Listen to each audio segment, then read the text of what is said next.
بسم اللہ الرحمن الرحیم۔ اسپین کے بادشاہ چارلس کا بحری بیڑا بارسلونا کی بندرگاہ پر دور دور تک پھیلا ہوا تھا اور بندرگاہ میں ایک عجیب و غریب ہلچل پھیلی ہوئی تھی۔ راستے بالکل صاف اور جہازوں پر رنگ و روغن کر کے بالکل نیا بنا دیا گیا تھا، اس لیے کہ چارلس بارسلونا کی بندرگاہ پر اپنے امیر البحر دوریا سے ملنے کے لیے آ رہا تھا۔ یہاں تک کہ بارسلونا کی بندرگاہ میں چارلس اپنے کچھ عمائدین اور اپنے بیٹے فلپ کے ساتھ بندرگاہ پر کھڑے اس جہاز کے قریب آیا جو دوریا کے تصرف میں تھا۔ تب جہاز کے سامنے دوریا نے سب کا بہترین استقبال کیا۔ سب جہاز میں داخل ہوئے۔ جہاز کے عرصے پر ہی نشستوں کا بہترین اہتمام کیا گیا تھا۔ جب سب بیٹھ گئے تب دوریا کی طرف دیکھتے ہوئے چارلس کہنے لگا، دوریا، ان دنوں خشکی اور سمندر میں عجیب و غریب خبریں اٹھ رہی ہیں۔ ایسی خبر باربروسا کا نمائندہ میرے پاس بھی لے کر آیا تھا۔ مجھے امید ہے کہ تم نے بھی ایسی خبریں ضرور سنی ہوں گی۔ دوریا نے اپنے ہونٹوں پر زبان پھیری، ہلکی سی مسکراہٹ بکھیرتے ہوئے کہنے لگا، اگر میں غلطی پر نہیں تو آپ کا یہ کہنا ہے کہ خیر الدین باربروسا اپنے آپ کو بکنے کے لیے پیش کر رہا ہے؟ جواب میں چارلز مسکرا دیا اور کہنے لگا، یقیناً یہی خبر ہے جس کے متعلق بات کرنے کے لیے میں تمہارے پاس آیا ہوں۔ اب اس کی خبر کے جواب میں تم کیا کہتے ہو؟ ہمیں خیر الدین باربروسا پر اعتبار کر لینا چاہیے یا نہیں؟ میرے سوال کا جواب خود سوچ سمجھ کر دینا۔ تم جانتے ہو خیر الدین باربروسا اب تک سمندروں کے اندر حکومت کرتا رہا ہے۔ میرے خیال میں کوئی ایسی بڑی بحری جنگ نہیں ہوئی تھی جس میں ہم نے اسے پسپا کیا ہو، اور میرے ذہن میں کے کرتاز پر ایسی بے شمار جنگیں ہیں جس میں اس نے ہمیں بدترین شکستیں دی ہیں۔ اس طرح گویا ہمیں یہ تسلیم کرنا پڑے گا کہ بحری جنگوں میں خیر الدین باربروسا اور اس کے ساتھی ہم پر حاوی رہے ہیں۔ دوریا خیر الدین باربروسا اگر بکنا ہی چاہتا ہے تو پھر ہم اس کی قیمت کیوں نہ لگائیں، اور وہ جو شرائط پیش کر رہا ہے وہ بھی ہمارے حق میں ہیں۔ اگر وہ ترکوں کے بحری بیڑے کو آگ لگانے میں پہل کر دے تو میں سمجھتا ہوں کہ ہم افریقہ سے اسی وقت تو نہیں نکلیں گے، لیکن بعد میں اس موضوع پر سوچا تو جا سکتا ہے۔ فیصلہ تو ہم نے اپنی مرضی کے مطابق ہی کرنا ہے۔ پہلے وہ ترکوں کے بحری بیڑے کو تباہ کرے، کیونکہ اس کے ایسا کرنے سے ہم سمندر کی طرف سے محفوظ ہو جاتے ہیں۔ یہاں تک کہنے کے بعد چارلز رکا، پھر سوچا، پھر وہ دوریا کو مخاطب کرتے ہوئے کہہ رہا تھا، دوریا، مجھے جواب دینے میں جلد بازی سے کام نہ لینا، اور یہ نہ کہہ دینا کہ وہ کٹر مسلمان ہے۔ مسلمانوں کے حق میں وہ اب تک کافی جنگیں لڑ چکا ہے، اور کیسے بک سکتا ہے؟ دوریا، خیر الدین باربروسا ایک بحری قزاق ہی تو ہے، اور بحری قزاق جہاں ان کے مفاد میں ہو وہاں وہ بکنے سے دریغ نہیں کرتے۔ اس موقع پر دوریا، میں تو خود تمہاری مثال بھی دیتا ہوں۔ تم بھی تو بنیادی طور پر ایک بحری قزاق ہی تھے، اور تم خود اپنے ماضی پر نگاہ دوڑاؤ تو بھی کئی بار تم میرے بحری بیڑوں کا امیر البحر بننے سے پہلے اپنی وفاداریاں فروخت کر چکے ہو۔ دوریا کو چارلز کی یہ بات بہت بری لگی، لیکن وہ کچھ بول نہیں سکتا تھا، خاموش رہا۔ چارلز جب خاموش ہوا تو اس کی طرف دیکھتے ہوئے کہنے لگا، میں سمجھتا ہوں کہ اگر خیر الدین باربروسا سلطان سلیمان اور اس کے سپہ سالار لطیفی پاشا سے بدگمان ہو ہی چکا ہے، اور ان کے درمیان نفرت اور بے تعلقی کی خلیج پیدا ہو چکی ہے، تو پھر خیر الدین باربروسا کو خریدنا کوئی زیادہ مشکل کام نہیں۔ اور پھر اس موقع پر میں یہ بھی کہوں گا کہ خیر الدین باربروسا بحری جہازوں کا بہترین تجربہ رکھتا ہے۔ میں اس موقع پر یہ بھی کہوں گا کہ میری ساری عمر سمندر میں قزاقی اور بحری جنگوں میں گزری ہے، لیکن میں اس جیسا سمندر کا بھیدی نہیں دیکھا۔ صرف یہی نہیں، اس کے ساتھیوں میں سے ترغوت و حسن کرسو، سنان کا قاد اور صالح بھی اسی جیسے ہیں، اور یہ میرے ساتھی انہیں سمندر کا چھلاوا اور بحر کا ہیولا کہہ کر پکارتے ہیں۔ سمندر کے اندر وہ ناممکن کو ممکن بنانا جانتے ہیں۔ اگر ان حالات میں ہم اسے خرید لیں اور جو شرائط ہم پیش کرتے ہیں اور ان پر رد عمل کرنے کے لیے وہ تیار ہو جائے، تو میں سمجھتا ہوں کہ یہ ترکوں پر ہماری شاندار فتح ہوگی۔ ایسا ہونے کے بعد سمندر کی طرف سے ہم مکمل طور پر محفوظ ہو جائیں گے۔ جس وقت تک دوریا بولتا رہا، چارلز مسکراتا رہا۔ اس کے خاموش ہونے پر ہاتھ آگے بڑھا کر اس کا شانہ تھپتھپایا، پھر خوشی کا اظہار کرتے ہوئے کہنے لگا، دوریا، تو نے میرے جذبات کی عکاسی کی ہے، اور میں تم سے ایسے ہی جواب کی توقع رکھتا تھا۔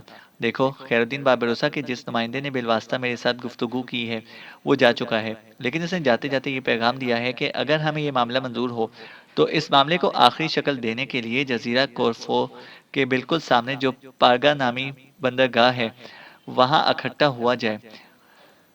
خیر الدین باربروسا کے 2 نمائندے وہاں پہنچ چکے ہیں۔ میں چاہتا ہوں تم بھی اپنے کچھ ساتھیوں کو لے کر جزیرہ کورفو کا رخ کرو۔ پھر اپنے قریب بیٹھے ہوئے ایک شخص کی طرف اشارہ کرتے ہوئے چارلز کہنے لگا، یہ میرے پہلو میں سسلی کا نائب سلطنت جان توساگا بیٹھا ہوا ہے۔ یہ بھی تمہارے ساتھ جائے گا تو ساگا، اور تم دونوں مل کر خیر الدین باربروسا کے نمائندے سے ملو اور جو شرائط طے ہوئی ہیں انہیں آخری شکل دو۔ اگر یہ معاہدہ کرنے میں ہم کامیاب ہو جائیں تو یاد رکھنا، میں جانوں گا کہ لڑے بغیر ہی ہم نے ترکوں پر قابو پا لیا ہے۔ اس گفتگو کے بعد چارلس اپنے معاہدین کے ساتھ وہاں سے اٹھ کر چلا گیا، جبکہ دوریا اپنے کچھ ماہی گیروں اور سسلی کے نائب سلطنت جان توساگا کے ساتھ جزیرہ کورفو کے بالکل متصل پارگا نام کی بندرگاہ کا رخ کر رہا تھا۔ بہرحال پاگا کی بندرگاہ میں خیر الدین باربروسا کے نمائندے کے ساتھ دوریا اور سسلی کے نائب سلطنت جان توساگا کی گفتگو ہوئی۔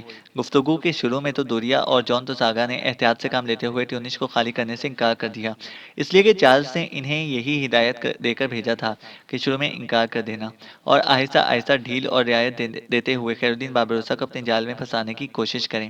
بہرحال پھر جان توساگا اور دوریا نے اس شرط پر ٹیونس کو خالی کرنے کی حامی بھر لی کہ باربروسا پہلے ترکی کے سارے بحری بیڑے کے جہازوں کو آگ لگا دے اور جس قدر لشکر اس کے ساتھ ہے اسے لے کر وہ لطیفی پاشا اور سلطان سلیمان کا ساتھ دینے سے صاف انکار کر دے۔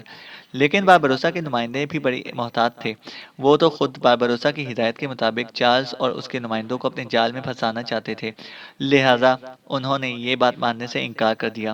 اس طرح یہ گفتگو ایک طرح سے ناکام ہو گئی۔ دوریا اور جان توساگا واپس چلے گئے، لیکن دوریا اور چارلس کے ذہن میں یہ بات ضرور بیٹھ گئی کہ کسی نہ کسی روز وہ باربروسا کو خریدنے میں کامیاب ہو جائیں گے، لیکن یہ ان کی بھول تھی۔ خیر الدین باربروسا ایک مخلص، انتہائی دیانتدار و جانثار اور کٹر قسم کا مسلم امیر البحر تھا، وہ تو ایسی ترغیب دے کر خود چارلس اور دوریا کو اپنے جال میں پھنسانا چاہتا تھا۔ بہرحال پاگا کی بندرگاہ پر ہونے والی گفتگو ناکام ہو گئی اور خیر الدین باربروسا کے نمائندے قسطنطنیہ واپس چلے گئے۔ سلطان سلیمان اور فرانس کے بادشاہ فرانسس اول کے درمیان جو معاہدہ ہوا تھا، اب اسے عملی صورت دینے کا وقت آ گیا تھا۔ اس معاہدے کے تحت اٹلی پر شمال کی طرف سے فرانس کے بادشاہ اور جنوب کی طرف سے سلطان سلیمان نے حملہ آور ہونا تھا۔ فرانس کا بادشاہ اپنے لشکر کے ساتھ شمال سے اٹلی کی طرف چلا گیا، جبکہ سلطان سلیمان کا لشکر اپنے بحری بیڑے میں سوار ہوا اور خیر الدین باربروسا، ترغوت و حسن کرسو اور دوسرے سالار اس بحری بیڑے کو لے کر اٹلی کی طرف بڑھے تھے۔ اٹلی کے جنوبی حصے کی شکل ایک جوتے کی سی تھی اور یہ حصہ زیادہ تر کوہستانی سلسلے پر مشتمل ہے۔ اٹلی کے ساحل کے قریب پہنچ کر سلطان سلیمان نے 10,000 منتخب لشکری اپنے سالار لطیفی پاشا کی سرکردگی میں دیے اور اسے ہراول کے طور پر اٹلی پر حملہ آور ہونے کے لیے روانہ کیا، اور خود سلطان سلیمان کھلے سمندر میں ایک جزیرے کے قریب لنگر انداز ہو گیا۔ اس موقع پر خیر الدین باربروسا اپنے بحری بیڑے کے ذریعے بڑی تیزی سے اٹلی کی طرف بڑھا اور لطیفی پاشا کی سرکردگی میں اس نے اپنے ہراول لشکر کو اٹلی کے ساحل پر اتار دیا۔ خیر الدین باربروسا، اس کے سالار، اس کے ملاح بھی جنگ میں حصہ لے رہے تھے۔ 10,000 ترکوں کا یہ لشکر لگ بھگ 58 سال کے بعد پہلی بار اٹلی کی سرزمینوں پر قدم رکھ رہا تھا۔ خیر الدین باربروسا اور لطیفی پاشا نے سب سے پہلے اٹلی کی بندرگاہ لیونا کو ہدف بنایا اور اس تیزی اور سختی کے ساتھ حملہ آور ہوئے کہ لیونا پر قبضہ کر لیا۔ لیونا کے بعد دوبارہ پیش قدمی شروع کی۔ اب خیر الدین باربروسا اور لطیفی پاشا کا رخ اٹلی کی دوسری بندرگاہ کاسترو کی طرف تھا۔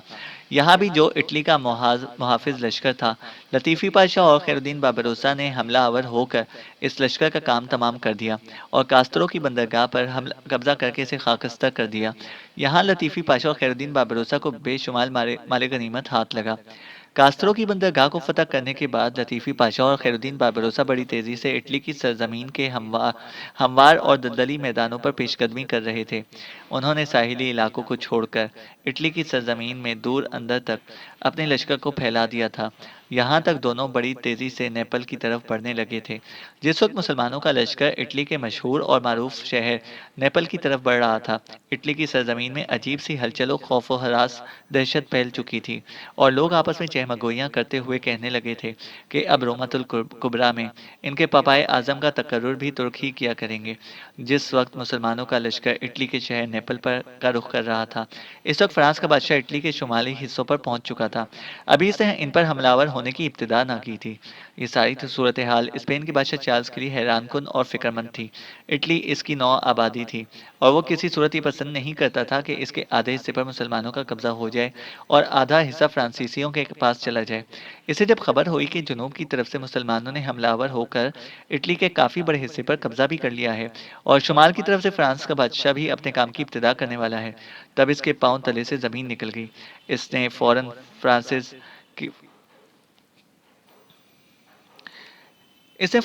کے بادشاہ فرانسس اول سے رابطہ قائم کیا، اس کی منت سماجت کی اور اسے یہ کہا کہ وہ اٹلی کے شمال کی طرف سے حملہ آور ہونے سے باز رہے۔ چارلز نے اسے یہ بھی کہا کہ اگر وہ اٹلی کے شمالی حصے کی طرف سے حملہ آور ہو جائے گا تو اٹلی کے اندر وہ تباہی اور بربادی پھیلے گی جس کی تلافی نہ ہو سکے گی۔ ساتھ ہی اس نے فرانسس کی منت سماجت بھی کی کہ اگر اٹلی مسلمانوں کے ہاتھوں میں چلا گیا تو یورپ کے اندر عیسائیت متزلزل ہو کر رہ جائے گی۔ چارلز کے اس پیغام کے جواب میں فرانس کا بادشاہ اس وعدے سے پھر گیا جو اس نے سلطان سلیمان کے ساتھ کیا تھا۔ اس نے سلطان سے وعدہ کیا تھا کہ جنوب کی طرف سے وہ حملہ آور ہو اور شمال کی طرف سے فرانسس حملہ آور ہوگا۔ دونوں اٹلی کے وسطی حصے میں ملیں گے اور اٹلی کو آدھا آدھا تقسیم کر لیں گے، لیکن فرانس کا بادشاہ ایسا بد عہد اور ایسا ناقابل اعتبار نکلا کہ بعد شمالی اٹلی پر حملہ آور ہونے کی بجائے اپنے لشکر کو لے کر وہ فرانس کی طرف روانہ ہو گیا۔ کھلے سمندر میں سلطان سلیمان کو جب فرانس کے بادشاہ کی اس بد عہدی کی خبر پہنچی تو وہ بڑا رنجیدہ اور برہم ہوا۔ یہ دوسری بار ہوا تھا کہ فرانس کے بادشاہ نے مسلمانوں کے ساتھ جھوٹا وعدہ کیا تھا اور سلطان کے اس ناقابل اعتبار حلیف نے عین وقت پر دغا دی تھی۔ یہ خبر ملتے ہی سلطان نے اپنے ارادے کو تبدیل کر لیا۔ لطیفی پاشا اور خیر الدین بابروسا اٹلی کے اندرونی حصے میں گھس چکے تھے اور جو لائحہ عمل لطیفی پاشا اور خیر الدین بابروسا اور سلطان کے درمیان طے پایا تھا، اس کے مطابق جولائی کے شروع میں لطیفی پاشا اور خیر الدین بابروسا نے اٹلی پر حملہ کیا تھا اور جولائی کے آخری حصے میں سلطان نے بھی اٹلی پر حملہ آور ہو جانا تھا۔ لیکن اب فرانس کے بادشاہ کے دھوکہ دینے کے بعد چونکہ صورتحال تبدیل ہو چکی تھی، لہٰذا سلطان نے قاصد بھیجے اور حکم جاری کیا کہ لطیفی پاشا اور خیر الدین بابروسا اپنے لشکر کو لے کر فوراً اٹلی سے نکل کر اس کے پاس آ جائیں۔ چارلز نے جب دیکھا کہ فرانس کا بادشاہ واپس چلا گیا ہے اور سلطان کے تو حکم پر ترکوں کا لشکر بھی اٹلی سے نکلنا شروع ہو گیا ہے، تو اس نے ان حالات سے فائدہ اٹھانے کی کوشش کی۔ اس نے اپنے امیر البحر دوریا کو حکم دیا کہ اب وہ فوراً اپنے بحری بیڑے کے ساتھ حرکت میں آئے۔ مسلمان چونکہ اس وقت اٹلی سے نکل رہے ہیں اور جس وقت وہ اٹلی سے نکل رہے ہوں اور ان کی کشتیاں ادھر ادھر پھیل رہی ہوں اور بکھری ہوں تو ان پر حملہ آور ہو کر انہیں نقصان پہنچائے۔ ساتھ ہی اس نے وینس کے بادشاہ دوجے کو بھی ایک ایسا پیغام بھیجا کہ اگر مسلمان اٹلی پر قابض ہو گئے تو وینس والوں کو کی اہمیت بالکل ختم ہو کر رہ جائے گی اور وہ مسلمانوں کے غلام بن کر رہ جائیں گے۔ لہٰذا اگر اس غلامی سے بچنا چاہتے ہیں تو اپنے بحری بیڑے کو حرکت میں لائیں اور مسلمانوں پر حملہ آور ہو جائیں۔ اس طرح سے چارلز یہ چاہتا تھا کہ ایک طرف اس کا بحری بیڑا اور دوسری طرف سے وینس کا بحری بیڑا مسلمانوں پر حملہ آور ہو کر انہیں ناقابل تلافی نقصان پہنچائے۔ کچھ ہی دنوں بعد سلطان سلیمان کو یہ بھی خبر پہنچی کہ اس کے لشکر پر حملہ آور ہونے کے لیے وینس ہی نہیں، پاپائے روم کے بحری بیڑے بھی حرکت میں آ چکے ہیں۔ حالانکہ فرانس کے بادشاہ نے سلطان سلیمان سے وعدہ کیا تھا کہ وہ اہل وینس اور پاپائے روم کے بحری بیڑے کو مسلمانوں کے خلاف حرکت میں آنے نہیں دے گا، بلکہ فرانس کے بادشاہ نے یہاں تک دغا بازی کی کہ اپنے بحری بیڑے کو پس منظر میں رکھتے ہوئے اسے اہل وینس کو پاپائے روم کو مدد بھی بھیجنا شروع کر دی۔ اس دوران اسپین کے بعد شہنشاہ چارلز کے کہنے پر وینس کا بحری بیڑا سب سے پہلے مسلمانوں کے خلاف حرکت میں آیا۔ مسلمانوں کی چھوٹی چھوٹی کشتیاں جو سمندر کے اندر مخبری کے لیے سرگرداں تھیں، وینس کا بحری بیڑا ان پر حملہ آور ہوا اور مسلمانوں کی درجن بھر چھوٹی کشتیوں کو اس نے نقصان پہنچایا۔ اسی دوران یہ بھی خبریں آنی شروع ہو گئیں کہ چارلز کا امیر البحر دوریا بھی ایک بہت بڑے بحری بیڑے کے ساتھ مسلمانوں پر حملہ آور ہونے کے لیے قریب پہنچ چکا ہے۔ سلطان سلیمان نے لطیفی پاشا اور بابروسا کو واپس بلا لیا تو سارے مال غنیمت سمیٹتے ہوئے وہ کھلے سمندر میں سلطان کے پاس پہنچ گئے۔ ان کے پاس بے شمار مال غنیمت اور ان گنت قیدی تھے جو انہوں نے اٹلی کی سرزمینوں میں 16 دن گزارنے کے بعد حاصل کیے تھے۔ جب لطیفی پاشا اور خیر الدین بابروسا سارے لشکریوں کو لے کر سلطان سلیمان کے پاس پہنچ گئے، تب سلطان سلیمان نے اطمینان کا اظہار کیا۔ چونکہ وینس والوں نے مسلمانوں پر حملہ آور ہو کر ان کی 12 کشتیوں کو نقصان پہنچایا تھا جو کھلے سمندر کے اندر اکا دکا ہی سرگرداں تھی، لہٰذا سلطان سلیمان نے سب سے پہلے وینس والوں کو ہی سبق سکھانے کا تہیہ کیا تھا۔ اب سلطان سلیمان نے اپنے پورے بحری بیڑے اور لشکر کے ساتھ اٹلی کے قریب ہی کورفو نام کے جزیرے کا رخ کیا اور یہ جزیرہ ان دنوں اہل وینس کا تھا۔ 18 اگست کو سلطان جزیرے میں پہنچا۔ کہتے ہیں یہ جزیرہ بہت خوبصورت تھا۔ جزیرے میں جو اہل وینس کا لشکر تھا، سلطان پہلے اس پر حملہ آور ہوا، اسے بدترین شکست ہوئی، لہٰذا وہ لشکر جزیرے کے اندر جو پتھروں اور بڑی بڑی چٹانوں سے بنا ہوا مضبوط حصار اور قلعہ تھا اس میں محصور ہو گیا۔ سلطان کے بحری بیڑے کی جنگی کشتیوں نے فصیل پر گولہ باری کرنا شروع کر دی، لیکن فصیل اس قدر چوڑی اور ایسی مضبوط پتھروں سے بنی ہوئی تھی کہ گولوں کا ان پر کوئی اثر ہی نہیں ہوا۔ 6 ستمبر تک سلطان سلیمان کہ لشکر نے اس جزیرے میں چاروں طرف پھیل کر تباہی اور بربادی کا وہ کھیل کھیلا جس سے اہل یورپ کانپ اٹھے۔ اہل وینس پچھتا رہے تھے کہ انہوں نے کیوں مسلمانوں کی کشتیوں پر حملہ آور ہو کر انہیں نقصان پہنچایا۔ جزیرہ کورفو مکمل طور پر برباد کرنے اور اسے لوٹنے کے بعد سلطان نے خیر الدین باربروسا کو حکم دیا کہ وہ اپنے بحری بیڑے کے ذریعے لشکر کو قسطنطنیہ پہنچائے۔ اس موقع پر خیر الدین باربروسا کی خواہش تھی کہ اپنے بحری بیڑے کے ساتھ یونانی اور وینس والوں کے مختلف جزیروں اور علاقوں پر حملہ آور ہو کر نہ صرف انہیں نقصان پہنچائے بلکہ ان کے مختلف جزیروں پر قبضہ کر لے، لیکن سلطان نے خیر الدین باربروسا کو مشورہ دیا: اس وقت ہمارے بحری بیڑے میں ایک خاصا بڑا لشکر سوار ہے، جس کی وجہ سے بحری بیڑے کی نقل و حرکت سست ہے۔ پہلے وہ لشکر کو قسطنطنیہ پہنچائے، اس کے بعد وہ اپنے بحری بیڑے کو لے کر کھلے سمندر میں آئے اور دشمن کے خلاف جس قسم کی بھی کارروائی کرے گا، اس سے سلطان سلیمان کی حمایت حاصل ہوگی۔ 15 ستمبر کو سلطان سلیمان نے اپنے لشکر کے ساتھ واپسی کا سفر شروع کیا۔ اس موقع پر سلطان کے پاس مال غنیمت کے ڈھیر تھے اور بے شمار قیدی تھے۔ سلطان نے رحم دلی سے کام لیتے ہوئے بہت سے قیدیوں کو تو آزاد کر دیا، اور جب خیر الدین باربروسا نے سلطان کے کہنے پر لشکر کو اپنے ساحل پر اتار دیا، تب سلطان نے اسے اجازت دے دی کہ وہ اپنے جنگی بیڑے کے ساتھ جہاں جانا چاہے جا سکتا ہے، جس طرح چاہے ضرب لگا سکتا ہے۔ سلطان ہمہ وقت اس کی حمایت اور اس کی مدد پر تیار رہے گا۔ کہتے ہیں یہ اجازت ملتے ہی خیر الدین باربروسا کی خوشی کی کوئی انتہا نہ رہی۔ اپنے لشکر کو اپنے ساحل پر اتارنے کے بعد جنگی بیڑے کے ساتھ وہ مڑا، اور اب اس نے تہیہ کر لیا تھا کہ وہ اسپین و وینس و پاپائے اعظم اور یورپ کے دوسرے ملکوں کے بحری بیڑوں سے ٹکرائے اور سمندر پر اپنی حکمرانی ثابت کر کے رہے گا۔ ایک روز معاذ اور بسیط دونوں شام سے کچھ پہلے گھڑ دوڑ کے لیے ساحل کی طرف جاتے ہوئے جب خانقاہوں کے پاس سے گزرے تو ایک جگہ بطروش اور اس کے کچھ ساتھی راہب جو گھوڑوں پر سوار تھے وہ ان کی راہ روک کر کھڑے ہوئے۔ اس موقع پر بطروش اپنے گھوڑے کو ایڑ لگا کر معاذ اور بسیط کے قریب آیا، پھر انتہائی خوشگوار لہجے میں معاذ کو مخاطب کرتے ہوئے کہنے لگا: میری بیٹی، آج تم دونوں اچھے وقت آئے۔ میں بھی اپنے ساتھیوں کے ساتھ ارادہ کر رہا تھا کہ گھڑ دوڑ کے لیے ساحل کا رخ کروں۔ میرے خیال میں آؤ اکٹھے ہی چلتے ہیں۔ بطروش کے ان الفاظ پر معاذ خوش ہو گئی تھی، کہنے لگی: بطروش میرے بھائی، آپ کے ساتھ جانا بھی ہم دونوں کے لیے ایک سعادت ہے کہ آپ ایک ایسے بھائی ہیں جس پر میں ہمیشہ فخر کرتی رہوں گی۔ بطروش خوش ہو گیا۔ پھر سب نے اپنے گھوڑوں کو ایڑ لگائی اور ساحل کی طرف جا رہے تھے۔ بطروش اور اس کے ساتھی کچھ دیر تک معاذ اور بسیط کے ساتھ ساحل پر گھوڑے دوڑاتے رہے۔ کبھی حسن کرسو کے دادا کے جھونپڑے کی طرف جاتے، جو ویسے کا ویسے ہی تھا اور اس کی بہترین دیکھ بھال کی جا رہی تھی۔ کبھی حسن کرسو کے دادا، اس کی ماں اور اس کی بہن کی قبروں کی طرف جا نکلتے۔ اس طرح سورج غروب ہو گیا، رات چھا گئی اور چاروں طرف گہری تاریکی چھانے لگی۔ اس موقع پر معاذ نے بطروش کو مخاطب کیا: بھائی، اب بہت دیر ہو گئی ہے، میرا خیال ہے واپس چلنا چاہیے۔ اس پر بطروش کافی شفقت سے معاذ کو مخاطب کرتے ہوئے کہنے لگا: فکر مندی کی کوئی ضرورت نہیں ہے، مجھے ساحل پر کچھ کام ہے، تم اور بسیط لوٹ جاؤ، بہرحال تم لوگوں کے ساتھ ہمارا وقت بہت خوب گزرا۔ اس طرح بطروش نے دونوں کو جانے کی اجازت دے دی۔ تب معاذ اور بسیط دونوں اپنے گھوڑوں کو سر پر دوڑاتے ہوئے اپنی بستی کا رخ کر رہے تھے۔ رات سہمے آنگنوں میں تھڑکتی دھوپ اور زرد پتوں کو اڑاتی ہوئی سرد ہواؤں کی طرح بھاگی جا رہی تھی۔ چاروں طرف در و دیوار سے لپٹ کر روتی خاموشیوں اور تھکے تھکے لٹے لٹے زیست کے آخری لمحات کی طرح سکوت و چپ تاری تھی۔ معاذ بسیط اپنے گھوڑوں کو دوڑاتے ہوئے اپنی بستی کی طرف جا رہے تھے کہ ایک جگہ کچھ جوان ان کی راہ روک کر کھڑے ہوئے۔ اس موقع پر معاذ اور بسیط دونوں نے اپنے گھوڑوں کی باگیں کھینچتے ہوئے انہیں روک لیا۔ بسیط کسی قدر سخت آواز میں انہیں مخاطب کرتے ہوئے کہنے لگا: کون ہو؟ کیوں ہماری راہ روک کر کھڑے ہوئے ہو؟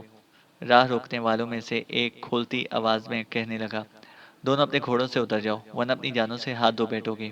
بسیط اور معاذ انہیں پہچان نہ سکے، اس لیے کہ وہ سب اپنے چہروں کو ڈھانپے ہوئے تھے۔ اس موقع پر بسیط اور معاذ مل کر کوئی فیصلہ کرنا ہی چاہتے تھے کہ ایک طرف سے کچھ مسلح جوان نمودار ہوئے اور جن لوگوں نے بسیط اور معاذ کی راہ روکی تھی ان کے گرد حصار بنا کر کھڑے ہوئے۔ پہلے انہوں نے ان سے ہتھیار ڈلوائے، پھر ان سب کو قابو کرتے ہوئے ان کے ہاتھ پشت پر باندھ دیے تھے۔ ایسا کرنے کے بعد نئے آنے والوں میں سے ایک نے معاذ کو مخاطب کیا: معاذ میری بہن، تمہیں اور بسیط کو جو زحمت اٹھانی پڑی اس کے لیے ہم معذرت خواہ ہیں۔ اب تم یہاں رکو نہیں، بسیط کو لے کر گھر چلی جاؤ، ان سے ہم نبٹ لیں گے۔ معاذ نے کچھ سوچا، پھر اسے مخاطب کر کے کہنے لگی: میرے بھائی، پہلے یہ کہو جن لوگوں نے ہماری راہ روکی تھی وہ کون تھے، اور تم بھی اپنا تعارف کراؤ، تم کون ہو؟ اس پر وہ شخص پھر معاذ کو مخاطب کر کے کہنے لگا: کیا اتنا ہی کافی نہیں ہے کہ آپ ہماری بہن ہیں اور ہم سب آپ کے بھائی ہیں؟ میں نے کہا آپ بسیط کو لے کر فوراً حویلی چلی جائیں۔ اس معاملے کی ساری تفصیل آپ کو ایک محترم شخص آپ کے گھر آ کر بتا دے گا۔ اب آپ جائیں، وقت ضائع نہ کریں۔ معاذ اور بسیط دونوں اپنے گھوڑوں کو ایڑ لگائی اور آگے بڑھ گئے تھے۔ بعد میں آنے والے جوان راہ روکنے والوں کو پکڑ کر اور تقریباً گھسیٹتے ہوئے ایک طرف لے جا رہے تھے۔ معاذ اور بسیط حویلی میں داخل ہوئے۔ بسیط دونوں گھوڑوں کو لے کر استقبال کی طرف چلا گیا۔ صحن میں کعب بن عامر، میسونہ اور مغیرہ بن کعب انتہائی پریشانی کی حالت میں کھڑے تھے۔ معاذ کو دیکھتے ہی اس کی ماں نے فکر مندی سے اسے مخاطب کیا۔ بیٹی، اتنی دیر کیوں؟ ہم تینوں انتہا درجے کے پریشان تھے، اس لیے کہ تم نے کبھی اتنی دیر نہیں کی۔ معاذ دیوان خانے کی طرف بڑھی اور کہنے لگی، پہلے دیوان خانے میں آئے، پھر میں تفصیل سے بتاتی ہوں۔ وہ تینوں پریشان ہو گئے تھے۔ معاذ کے پیچھے پیچھے دیوان خانے کی طرف بڑھے۔ اتنی دیر تک بسیط بھی گھوڑوں کو باندھنے کے بعد دیوان خانے کی طرف ہو لیا تھا۔ ابھی وہ دیوان خانے کے قریب ہی پہنچا تھا کہ حویلی کے دروازے پر دستک ہوئی۔ کعب بن عامر، مغیرہ بن کعب، میسونہ اور معاذ چاروں دیوان خانے میں داخل ہوتے ہوئے رک گئے۔ بسیط صدر دروازے کی طرف بڑھا۔ دروازہ جب اس نے کھولا تو سامنے بطروش کھڑا تھا۔ بسیط نے پورا دروازہ کھول دیا۔ بطروش اندر داخل ہوا۔ دروازہ پہلے کی طرح اس نے بند کر دیا۔ پھر بسیط اور بطروش دونوں دیوان خانے کی طرف آئے۔ سب دیوان خانے میں جب بیٹھ گئے تب کعب بن عامر کو مخاطب کرتے ہوئے بطروش کہنے لگا، آج جو حادثہ ہماری بہن معاذ کو پیش آیا، اس کی تفصیل ابھی آپ کو نہیں بتائی ہوگی۔ بہرحال میں اس کی تفصیل آپ سے کہتا ہوں۔ اس سلسلے میں آپ کو پریشان ہونے کی ضرورت نہیں۔ دراصل کچھ دن پہلے لیونش نے مجھ سے خواہش کا اظہار کیا تھا کہ کچھ لوگ اس سلسلے میں مشکوک ہیں کہ حسن کرسو کا آپ کے ہاں آتا جانا ہے، اور یہ کہ معاذ کے ساتھ بھی اس کا کوئی نہ کوئی تعلق یا رشتہ ہے۔ وہ کسی مناسب موقع پر معاذ کو اٹھا کر لے جانا چاہتے تھے تاکہ تفتیش کریں، لیکن میں نے انہیں کہا کہ ایسا نہ کرنا، ورنہ البشرات میں بغاوت اٹھ کھڑی ہوگی۔ پھر میں نے انہیں کہا کہ معاذ روزانہ گھڑ دوڑ کے لیے سمندر کی طرف جاتی ہے، کسی مناسب دن میں بھی اس کے ساتھ جاؤں گا اور وہاں دیر تک اسے روکے رکھوں گا۔ اس طرح رات ہو جائے گی، اور جب وہ پلٹے گی تو تم اپنے مسلح جوانوں کے ساتھ اٹھوا کر معاذ اور بسیط دونوں کو اپنے ہاں منگوا لینا اور ان سے پوچھ گچھ کر لینا۔ اسی لائحہ عمل کے بعد آج جب معاذ اور بسیط گھوڑ دوڑ کے لیے ساحل سمندر کی طرف جانے لگے تو میں بھی اپنے چند ساتھیوں کے ساتھ ان کے ساتھ ہو لیا۔ وہاں ان دونوں کو میں نے کافی دیر روکے رکھا اور جب تاریکی گہری ہو گئی تو انہیں واپس بھیج دیا۔ ان کے پیچھے پیچھے میں نے بھی ادھر کا رخ کیا۔ راستے میں لیونش کے مسلح جوانوں نے ان دونوں کی راہ روکی۔ وہ ان دونوں کو اٹھا کر لیونش کے پاس لے جانا چاہتے تھے کہ میں نے پہلے ہی اپنے چند مسلح راہبوں کو مقرر کیا ہوا تھا۔ وہ لیونش کے کارندوں کی گھات میں تھے۔ جو ہی انہوں نے معاذ اور بسیط کی راہ روکی، میرے آدمی حملہ آور ہوئے اور انہیں پکڑ کر لے گئے اور معاذ اور بسیط کو حویلی کی طرف جانے کی ہدایت کی۔ اب تک میرے مسلح جوان لیونش کے آدمیوں کا خاتمہ کرنے کے بعد انہیں کسی گہری کھائی میں پھینکنے کے بعد اوپر مٹی ڈال چکے ہوں گے۔ یہاں تک کہنے کے بعد بطروس چکا، دم لیا، پھر دوبارہ وہ کعب بن عامر کی طرف دیکھتے ہوئے کہہ رہا تھا، کل آپ دونوں باپ بیٹی نے پہلا کام یہ کرنا ہے کہ دونوں لیونش کے ہاں جانا۔ آپ دونوں کے وہاں پہنچنے سے پہلے میں بھی لیونش کے پاس پہنچ چکا ہوں گا، اور میں لیونش سے کہوں گا کہ تم نے میرے ساتھ معاملہ طے کرتے وقت کہا تھا کہ تمہارے آدمی معاذ اور بسیط کو اٹھا کر تمہارے پاس لائیں گے، لیکن وہ معاذ اور بسیط کو اٹھا کر ایک کشتی میں سوار کر کے سمندر پار لے جا رہے تھے۔ اگر میں بروقت انہیں دیکھ نہ لیتا تو وہ دونوں کو لے کر بھاگ جاتے، لہٰذا میں اپنے کچھ ساتھیوں کے ساتھ حملہ آور ہوا۔ میں ان سے معاذ اور بسیط کو چھڑانے میں تو کامیاب ہو گیا، لیکن وہ سارے دوسرے کشتی میں کھلے سمندر کی طرف چلے گئے۔ میں لیونش سے یہ بھی شکایت کروں گا کہ تم نے کس قسم کے آدمیوں کو معاذ کو لانے کے لیے مقرر کیا تھا۔ معاذ کو تمہارے پاس لانے کی بجائے اپنی ہوس کا نشانہ بنانے کے لیے کہیں اور لے جا رہے تھے۔ اس سلسلے میں لیونش سے سختی کے ساتھ پیش آؤں گا۔ اتنی دیر تک تم دونوں باپ بیٹی بھی وہاں پہنچ جانا۔ کعب بن عامر، میرے محترم، آپ لیونش سے کہنا، تمہیں کسی سلسلے میں میری بیٹی پر شک تھا تو تم مجھے پیغام بھجواتے، میں تفتیش کے لیے خود اپنی بیٹی کو تمہارے پاس لے آتا۔ اس کے بعد دیکھیں گے لیونش کیا جواب دیتا ہے۔ وہ پھر اس بات پر عمل کرتے ہوئے اگلے دن بطروش لیونش کے پاس پہنچا اور اپنی بتائی گئی سچویشن پر عمل کیا۔ ابھی بطروش نے ساری کہانی لیونش کے گوشے گزار ہی کی تھی کہ اسی لمحے کمرے میں کعب بن عامر اور معاذ دونوں داخل ہو گئے۔ ان کی طرف دیکھتے ہوئے بطروش بھی اٹھ کھڑا ہوا۔ لیونش نے اس موقع پر ہکلاتے ہوئے کعب بن عامر کو مخاطب کیا، کہتانی قبیلے کے محترم سردار، آپ یہاں بیٹھیں، آپ ہمارے لیے بڑے صاحب حیثیت اور قابل احترام ہیں۔ اس پر کعب بن عامر بے پناہ غصے کا اظہار کرتے ہوئے کہنے لگا، لیونش، تم غلط راستوں پر چل رہے ہو۔ تم نے رات کو اپنے آدمیوں کے ذریعے میری بیٹی اور بسیط کو اٹھانے کی کوشش کی، اور وہ میری بیٹی کو اٹھا کر سمندر پر نہ جانے کہاں لے جانا چاہتے تھے۔ وہ تو بھلا ہو بطروش کا، یہ میری بیٹی کے کام آیا اور میری بیٹی کی ان سے جان چھڑائی۔ اگر تمہیں میری بیٹی یا مجھ پر کسی قسم کا شبہ ہے تو تم نے مجھے اور میری بیٹی کو طلب کر لیا ہوتا۔ میں خود یہاں آتا اور اپنی بیٹی کو بھی ساتھ لے آتا، پھر جو تحقیق ہم سے کرنی تھی وہ کر لیتے۔ اس طرح جو رات کے وقت میری بیٹی کو اٹھوانے کی کوشش کی، یہ بہت بڑا اور گھناؤنا جرم ہے لیونش۔ میں نے اس معاملے کو اب تک تو برداشت کر لیا ہے۔ آئندہ اگر البشرات میں اس طرح کا کوئی معاملہ میرے یا میرے اہل خانہ کے ساتھ پیش آیا تو یاد رکھنا البشرات کعب بن عامر یہیں تک کہنے پایا تھا کہ اسے رک جانا پڑا، اس لیے کہ لیونش بول پڑا، محترم ابن عامر، آپ کو غلط فہمی ہوئی ہے، وہ میرے آدمی نہیں تھے، کوئی غیر ذمہ دار لوگ تھے۔ آپ کی آمد سے پہلے اس سلسلے میں میری بطروش کے ساتھ تفصیل کے ساتھ بات ہو چکی ہے۔ میں ان علاقوں میں آپ کی عظمت، آپ کے وقار کو سلام کرتا ہوں۔ ہم لوگ تو اسی لیے یہاں بیٹھے ہوئے ہیں کہ آپ کی اور آپ کے قبائل کی حفاظت کریں۔ ٹھہریں، آپ دونوں باپ بیٹی نے ناشتہ تو نہیں کیا ہوگا، میں آپ کے لیے کچھ منگواتا ہوں۔ اس موقع پر بطروش نے کعب بن عامر اور معاذ کو چلے جانے کا مخصوص اشارہ کیا۔ کعب بن عامر لیونش کو مخاطب کر کے کہنے لگا، میں تمہارے ہاں کچھ کھانے کے لیے نہیں آیا، میں تمہیں تنبیہ کرنے آیا ہوں کہ اگر اس طرح کا معاملہ آئندہ ہوا تو پھر حالات کی ذمہ داری تم پر ہوگی۔ میں اب جاتا ہوں، میں نے جو کہنا تھا کہہ دیا۔ اس کے ساتھ ہی کعب بن عامر معاذ کو لے کر وہاں سے چلا گیا۔ ان دونوں باپ بیٹی کے جانے کے بعد تھوڑی دیر تک خاموشی رہی، پھر بڑی عاجزی اور انکساری سے لیونش بطروش کی طرف دیکھتے ہوئے کہنے لگا، میرے محترم، آپ کا کعب بن عامر اور دوسرے قبائل کی بستیوں کی طرف آنا جانا ہے اور یہ لوگ آپ کی عزت، آپ کا احترام بھی کرتے ہیں۔ میں سمجھتا ہوں کہ معاذ کا معاملہ ہم نے بڑے غلط وقت پر کھڑا کیا ہے۔ چارلز کی طرف سے قاصد اگر پہلے آ جاتا تو میں آپ کو روک دیتا، لیکن برا ہوا وقت کا کہ قاصد اس وقت آیا جب میں معاذ کو اٹھانے کے لیے اپنے آدمیوں کو بھیج چکا تھا۔ بہرحال محترم بطروش، میں آپ کے ذمہ ایک کام لگا رہا ہوں کہ میرے پاس سے جانے کے بعد آپ کعب بن عامر کی حویلی کا رخ کرنا اور اسے میری طرف سے مطمئن اور ٹھنڈا کرنے کی کوشش کرنا۔ یہاں تک کہنے کے بعد لیونش رکا، پھر پہلے سے بھی زیادہ فکر انگیز انداز میں کہنے لگا، میرے محترم، اگر ان حالات میں کعب بن عامر نے اپنی بیٹی کے معاملے کی شکایت کہیں کر دی تو میں سمجھتا ہوں میرا اور میرے ساتھ ڈان جان کا بھی کہیں ٹھکانہ نہیں رہے گا، اس لیے کہ اس وقت اسپین ہی نہیں بلکہ وینس، پاپائے روم، اٹلی اور دوسرے بہت سے یورپی ممالک خشکی اور بحر دونوں کی جنگوں پر مسلمانوں سے الجھے ہوئے ہیں۔ بحر میں تو جو کچھ ہوا وہ آپ کے سامنے ہے۔ مسلمانوں کا سلطان، اس کا خشکی کا سالار اعلیٰ لطیفی پاشا اور امیر البحر خیر الدین باربروسا اٹلی پر حملہ آور ہو گئے اور انہوں نے جنوبی اٹلی کو بے پناہ نقصان پہنچایا۔ جس وقت وہ اٹلی پر حملہ آور ہوئے تھے، اسی وقت ہمارے شہنشاہ چارلز نے اپنے بھائی فرولندا کی طرف تیز رفتار قاصد بھجوائے تھے کہ وہ خشکی کی طرف سے ترکوں کے علاقوں پر حلہ بول دے اور ایسا زوردار حملہ کرے کہ ترکوں کے سلطان کی توجہ اپنی طرف مبذول کر کے رکھ دے تاکہ وہ اٹلی پر حملہ آور ہونے کا ارادہ ترک کر دے۔ اب حالات عجیب و غریب صورت اختیار کر گئے ہیں۔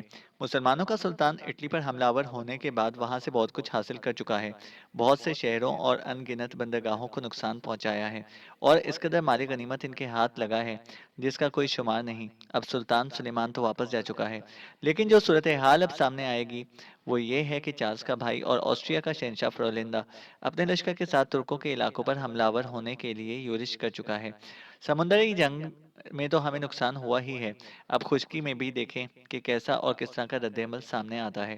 لیونش جب خاموش ہوا تب بطروش اپنی جگہ پر اٹھ کھڑا ہوا اور اس سے مسافہ کرتے ہوئے کہنے لگا، لیونش، فکر مند نہ ہو، میں حالات کو اپنی گرفت میں کر لوں گا اور کسی کو شکایت لے کر کہیں جانے نہیں دوں گا، لیکن آئندہ کے لیے مجھ سے صلح مشورے کے بغیر کوئی آخری قدم نہ اٹھانا۔ اس طرح ان علاقوں میں اگر ایک بار لوگ اٹھ کھڑے ہوئے تو لیونش، انہیں سنبھالنا مشکل ہو جائے گا۔ لیونش نے ایک بار بطروش کے دونوں ہاتھوں کو بوسہ دیا، اس کا شکریہ ادا کیا، اس کے ساتھ ہی بطروش اس کی حویلی سے نکلتا چلا گیا۔ سلطان سلیمان کی طرف سے سمندر کے اندر کارروائیاں کرنے کی اجازت ملنے کے بعد باربروسا ترغوت، حسن کرسو، سنان، صالح اور ان کے ساتھیوں کی خوشی اور اطمینان کی کوئی انتہا نہ تھی، اس لیے کہ گزشتہ کئی ماہ سے وہ کسی قوت سے ٹکرائے نہیں تھے۔ ہلکی ہلکی سی ایک جھڑپ دوریا کے بحری بیڑے سے ہوئی تھی جب وہ مصر سے آنے والے گندم لدے جہازوں کی حفاظت کے لیے آئے تھے۔ اب ان کے پاس مضبوط اور بڑی بحری طاقت بھی تھی، لہٰذا وہ یورپ کی ہر قوت سے ٹکرا سکتے تھے۔ سلطان سے اجازت ملنے کے بعد باربروسا اور اس کے سالار اپنے بحری بیڑے کو لے کر زیس کی راہوں کو آسیب زدہ کر دینے والی سراب زمین کے سینہ خاک پر خون کے دھارے بنانے والے کرب کے غاروں سے نکلتے جھکڑوں اور شعور و فکر کو ریزہ ریزہ کر دینے والی مرگ کی سلگتی آگ کی طرح دشمن کی سرزمین کی طرف بڑھے تھے۔ خیر الدین باربروسا نے اپنے سارے سالاروں کے ساتھ اپنے بحری بیڑے کو حرکت میں لاتے ہوئے جزیرہ کورفو کا رخ کیا۔ یہاں سے ہی یونانی جزائر کا سلسلہ شروع ہوتا تھا اور ایک وسیع نیند دائرے میں جزیرہ روڈوس تک پہنچتا تھا۔ جہاں سے ترکی کی سرزمین کا ساحل صاف نظر آتا تھا۔ یہ جزیرے نیلگوں سمندر سے پہاڑوں کی چوٹیوں کی طرح اس انداز میں بلند تھے گویا اس دنیا سے ان کا کوئی تعلق ہی نہ ہو، اور ان جزیروں نے بہت سے ملکوں میں ان گنت نظموں کو بھی جنم دیا تھا۔ خیر الدین بابروسا چونکہ انہی جزیروں میں سے ایک میں پیدا ہوا تھا، لہٰذا وہ ان جزیروں کے محل وقوع سے خوب آگاہ تھا۔ وہ یہ بھی جانتا تھا کہ جس کام کی وہ ابتدا کر رہا ہے، اس کے لیے اسے دوریا کے علاوہ وینس، پاپائے اعظم اور دوسرے بہت سے ملکوں کے بحری بیڑوں کا مقابلہ کرنا پڑے گا، یورپی بحری قزاقوں سے بھی نمٹنا پڑے گا۔ لیکن اس نے کسی کی پرواہ نہ کی، کھلے سمندروں کی طرف بڑھا۔ خزاں کا موسم شروع ہو چکا تھا۔ خزاں کے طوفانی جھکڑوں ہی کی طرح بابروسا سمندر میں آگے بڑھا۔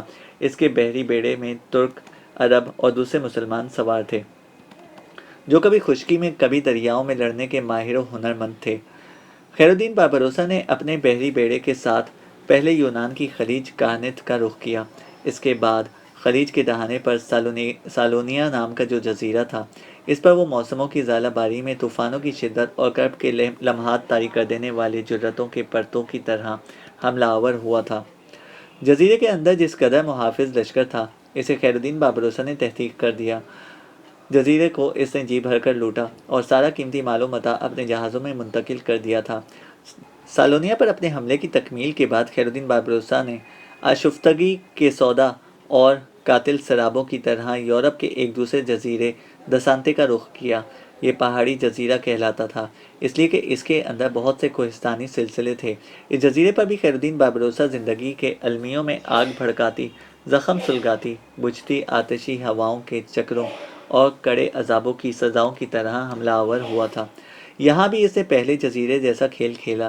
یہاں جو محافظ یونانی تھے، ان کا اس نے لمحوں میں خاتمہ کر دیا، اور جزیرے کے اندر جو بھی کارآمد اور ضرورت کی شے تھی، اسے اٹھا کر اپنے جہازوں میں منتقل کر دیا۔ اس کے بعد خیر الدین بابروسا نے بڑی تیزی سے اپنے بحری بیڑے کے ساتھ راس ماتا پان کے گرد ایک چکر لگایا۔ پھر وہ نفرت کے تصرف اور ایک عجیب و غریب حریفانہ کشمکش کی طرح ایک تیسرے جزیرے ایجینا کی طرف پہنچا۔ اس جزیرے کے قریب لنگر انداز ہونے کے تھوڑی ہی دیر بعد خیر الدین بابروسا اپنے ملاحوں اور لشکریوں کے ساتھ جزیرے پر شعور ذات میں تفکرات کے سرسام بھر دینے والی جنوں فروشی اور زمانے کی گردش سے ناآشنا کر دینے والے فطرت کے بیدار انتقام کی طرح حملہ آور ہو گیا تھا۔ اس جزیرے کی حالت بھی خیر الدین بابروسا نے پہلے دو جزیروں جیسی کی۔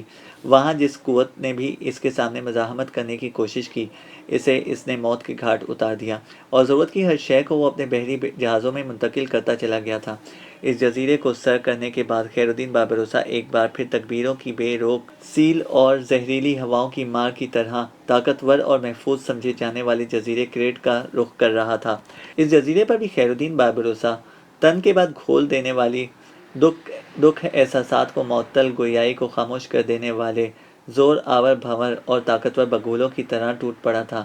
اس جزیرے کو اس نے اس قدر نقصان پہنچایا جیسا پہلے کسی نے نہ پہنچایا ہوگا۔ یہاں بھی اسے مال غنیمت کی صورت میں ڈھیروں کے ڈھیر ملے۔ یہاں سے نکل کر خیر الدین بابروسا نے دندناتی عداوتوں اور موت کے ناشناسا فسانوں کی طرح پھر اپنی یورش کی ابتدا کی۔ اب اس نے وینس کی دو بندرگاہوں کا رخ کیا، ایک کا نام نبیلا اور دوسری کا نام مالوسینیا تھا۔ ان بندرگاہوں کے علاوہ وینس کی اور بہت سی بندرگاہوں پر بھی خیر الدین بابروسا گردش تقویم، لہو کے تلاطم قلوب کی ہولناکیاں کھڑی کر دینے والے قہر مانیوں کے فسوں اور موت کے بے روک سایوں کی طرح ٹوٹ پڑا تھا۔ ان ساری بندرگاہوں اور جزیروں میں خیر الدین بابروسا نے موت کا وہ کھیل کھیلا جو اس سے پہلے انسانی نگاہ نے نہ دیکھا ہوگا۔ کہتے ہیں اس سے پہلے یورپ پر ایسی کوئی مصیبت نازل نہ ہوئی تھی جیسی مصیبت موسم خزاں میں خیر الدین بابروسا کے حملوں کی صورت میں نازل ہوئی۔ اہل یورپ کا کہنا تھا کہ ہسپانیہ کے بادشاہ چارلز نے جو ٹیونس کے لوگوں میں قتل عام کیا تھا اور مسلمانوں کو نقصان پہنچایا تھا، ان جزیروں پر حملہ آور ہو کر خیر الدین بابروسا نے ٹیونس کے نقصان سے کہیں زیادہ نقصان اہل یورپ کو پہنچایا۔ کچھ مورخین لکھتے ہیں کہ خیر الدین بابروسا نے اپنی اس یلغار میں یورپ کے 12 جزیروں پر قبضہ کر لیا تھا اور 13 جزیروں کو اس نے تاخت و تاراج کر کے رکھ دیا تھا۔ اس نے 16,000 افراد کو قیدی بنایا۔ جو مال غنیمت اکٹھا ہوا وہ جب قسطنطنیہ پہنچا تو اس کی قیمت 4 لاکھ اشرفیاں لگائی گئی تھی۔ اس مہم میں بابروسا نے یونان کے قریب اکثر و بیشتر بحری اڈوں پر قبضہ کر لیا تھا، اور اپنی دانست میں اس نے چارلز کے ہاتھوں پہنچنے والے ٹیونس کے نقصان کا خوب انتقام لیا تھا۔ سب سے بڑھ کر یہ کہ اب اسے بحر یونان کی حفاظت کی زحمت نہ اٹھانی پڑی تھی، اس لیے کہ اس حملے کے دوران اسے بحر یونان کو ایک طرح سے ترکی جھیل میں تبدیل کر کے رکھ دیا تھا، اور مورخین کہتے ہیں کہ خیر الدین باربروسا کے ان حملوں کے بعد لگ بھگ ایک صدی تک کسی یورپی بیڑے کی مجال نہ تھی کہ وہ اس سمندر میں قدم بھی رکھے۔ جس وقت خیر الدین باربروسا یورپ کے ان سارے جزیروں پر حملہ آور ہو رہا تھا، یورپ کے کسی بحری بیڑے کی ہمت نہ ہوئی کہ جوابی کارروائی کرتے ہوئے اس پر حملہ آور ہو یا اس کی راہ روکے۔ حالانکہ اس وقت سمندر میں اسپین کے امیر البحر دوریا کا بحری بیڑا قریب ہی موجود تھا۔ وینس اور پاپائے اعظم کا متحدہ بیڑا بھی ایک جگہ لنگر انداز تھا، لیکن کسی نے بھی خیر الدین باربروسا پر حملہ آور ہونے کی جرات نہ کی۔ جب ان دونوں بحری بیڑوں کو خبر ہوئی کہ خیر الدین باربروسا نے 12 جزیروں پر قبضہ کر لیا ہے، 13 کو خاک و خون میں نہلا کر انہیں خوب تاخت و تاراج کیا ہے، تب ان کے دکھ، غم و غصے کی انتہا نہ تھی۔ پھر انہوں نے فیصلہ کیا کہ جس وقت واپس جانے کے لیے خیر الدین باربروسا اپنے بحری بیڑے کے ساتھ مڑے تو اس پر پہلے وینس اور پاپائے روم کا بحری بیڑا حملہ آور ہو، اور اس کے بعد ایک طرف سے اسپین کا امیر البحر دوریا بھی ضرب لگائے۔ اس طرح نہ صرف خیر الدین باربروسا کو کھلے سمندر میں شکست دی جائے، بلکہ اس نے جو یورپی جزیروں سے مال لوٹا ہے وہ بھی اس سے واپس لیا جائے۔ خیر الدین باربروسا کے طلایہ گر چھوٹی چھوٹی کشتیوں میں سمندر کے اندر سرگرداں تھے، اور انہوں نے وینس، پاپائے روم اور اسپین کے بحری بیڑوں کے ان ارادوں سے خیر الدین باربروسا کو مطلع کر دیا تھا۔ لہٰذا خیر الدین باربروسا ایسے رخ پر آیا جہاں اگر وہ وینس اور پاپائے روم کے بحری بیڑے پر حملہ آور ہو تو اس کی پشت امیر البحر دوریا کے بحری بیڑے کی طرف نہ ہو۔ یہ رخ اختیار کرنے کے ساتھ ہی خیر الدین باربروسا بڑی تیزی سے کھلے سمندر میں حرکت میں آیا، اور وینس اور پاپائے روم کے بحری بیڑے پر وہ موت کی دہلیز پر کھڑا کر دینے والے نوکیلے ارادوں، ساحلوں کو پامال کر دینے والے، سمندر کے تلاطم اور زیست و موت کی کشمکش میں مبتلا کر دینے والے ہزار بگولوں کی طرح ٹوٹ پڑا تھا۔ جب تک اسپین کا امیر البحر دوریا وینس اور پاپائے روم کے بحری بیڑے کی مدد کے لیے پہنچتا، اس وقت تک خیر الدین باربروسا اور اس کے سالاروں نے وینس اور پاپائے روم کے متحدہ بیڑوں کی حالت ہجر لمحوں کی آزار، وحشتوں کے خونی عذاب اور تھرتھراتی اریاں ساعتوں سے بھی بدتر کرنا شروع کر دی تھی۔ اور پھر کھلے سمندر میں وینس اور پاپائے روم کے متحدہ بحری بیڑے کو خیر الدین باربروسا کے ہاتھوں بدترین شکست ہوئی، اور وہ بھاگ کھڑے ہوئے۔ خیر الدین نے موت کی آہٹوں اور زمستانی ہواؤں کے جھکڑوں کی طرح کچھ دور تک ان کا تعاقب کر کے نہ صرف انہیں نقصان پہنچایا، بلکہ ان کے بہت سے جہازوں اور کشتیاں بھی ان سے چھین کر اپنے قبضے میں لے لیں۔ وینس اور پاپائے روم کے بحری بیڑے کو شکست دینے کے بعد خیر الدین باربروسا اور اس کے سالاروں نے دم نہیں لیا، بلکہ وہ جوش مارتی نفرت جذبوں کو خاک کر دینے والے بھیانک آتشی لمحوں کی طرح پلٹے، اور ایک دم سے اپنی حدود سے باہر چھلک پڑنے والے آگ و موت کے خونی کھیل، پر خدشے اڑا دینے والی عداوتوں کے کمال اور رگ رگ میں خوف بچھا دینے والی بارودی جھکڑوں کی طرح دوریا کے بحری بیڑے پر حملہ آور ہو گئے۔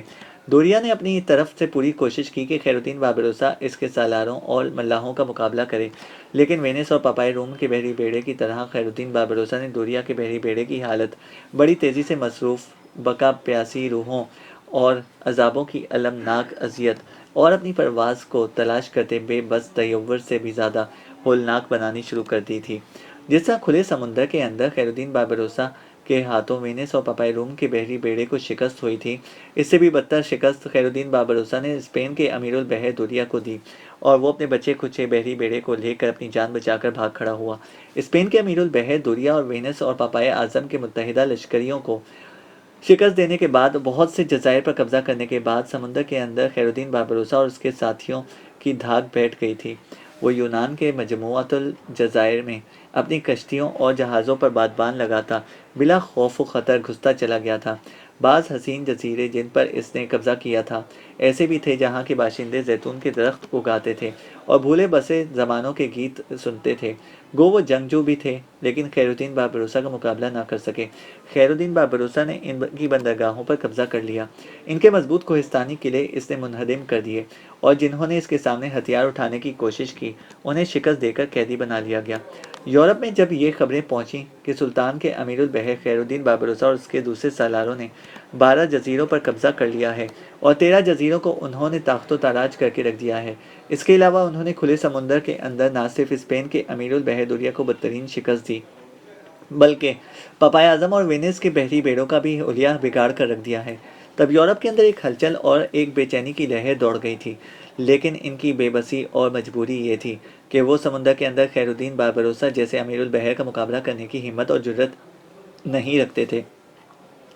کچھ جزیروں پر قبضہ، مجھ کو تاخت و تاراج کرنے اور یورپ کے بحری بیڑوں کو شکست دینے کے بعد خیر الدین بابروسا جب اپنے بحری بیڑے کے ساتھ قسطنطنیہ پہنچا تو وہ ایک قابل دید سما تھا۔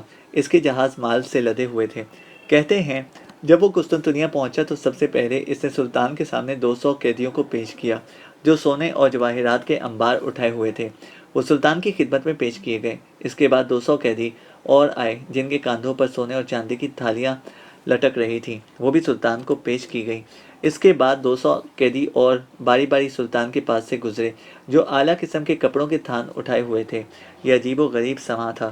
اس تماشے کا سلطان سے زیادہ قسطنطنیہ کے لوگوں پر گہرا اثر ہوا کہ ان کا امیر البحر خیر الدین بابروسا واقعی اس قابل ہے کہ سمندر کے اندر کوئی طاقت اس کا مقابلہ نہیں کر سکتی۔ وہ لوگ اس سے قبل خیر الدین بابروسا کو محض ایک بحری قزاق سمجھتے تھے۔ انہیں بھی یقین ہو گیا تھا کہ وہ واقعی ایک ناقابل شکست امیر البحر ہے۔ اسپین کے امیر البحر دوریا اور وینس کے بحری بیڑے کو شکست دینے کے بعد خیر الدین بابروسا نے ایک طرح سے اسپین کے شہنشاہ چارلز اور وینس کے بادشاہ دوجے کو سلطان سلیمان کے سامنے عاجز کر کے جھکنے پر مجبور کر دیا تھا۔ جس وقت خیر الدین بابروسا دوریا سے ٹکرا رہا تھا، اس وقت اسپین کے بادشاہ چارلز کا بھائی اور آسٹریا کا حکمران فرولندا ایک بہت بڑے لشکر کے ساتھ حرکت میں آ چکا تھا اور وہ مسلمانوں کے علاقوں کی طرف یورش کر چکا تھا۔ سلطان سلیمان کو شاید خیر الدین بابروسا کی آمد ہی کا انتظار تھا۔ خیر الدین بابروسا اپنے سالاروں کے ساتھ جب قسطنطنیہ پہنچ گیا تو سب سے پہلا کام سلطان نے یہ کیا کہ جو جزیرے خیر الدین بابروسا نے فتح کیے تھے ان جزیروں پر اسے حاکم مقرر کر دیا اور اسے یہ بھی حکم دیا کہ وہ اپنے لشکر کے ساتھ یورپ کا رخ کرے تاکہ چارلز کے بھائی فرولندا کی راہ روکے۔ اس دوران خیر الدین بابروسا اپنے سالاروں کے ساتھ سمندر میں متحرک رہے تاکہ سمندر کے اندر کسی کو مسلمانوں کے علاقوں کی طرف آنکھ اٹھانے کی جرت نہ ہو۔ یہ فیصلہ ہونے کے بعد خیر الدین بابروسا اپنے سارے سالاروں اور جنگجوؤں کے ساتھ اپنا بحری بیڑا لے کر ان جزیروں کی طرف روانہ ہو گیا جو اس نے فتح کیے تھے، اس لیے کہ سلطان سلیمان نے اسے ان جزیروں کا حاکم مقرر کر دیا تھا اور خود سلطان اپنے لشکر کے ساتھ یورپ کی سرزمینوں میں چارلز کے بھائی فرولندا کا مقابلہ کرنے کے لیے نکل کھڑا ہوا تھا۔ چینل کو سبسکرائب کریں اور بیل آئیکن کو پریس کریں تاکہ ہماری ہر اپڈیٹ آپ کو بر وقت مل سکے۔